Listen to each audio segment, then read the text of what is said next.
Hello, আসসালামু আলাইকুম। আমি একটা নতুন রান্নার ভিডিও নিয়ে চলে আসলাম।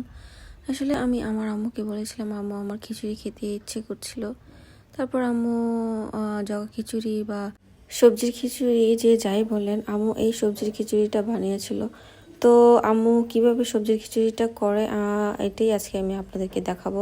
আম্মুর এই সবজির খিচুড়িটা সবার খুবই পছন্দ, আর সব সবজি দিয়ে করে, তো সেজন্য খিচুড়িটা অনেক মজা হয়।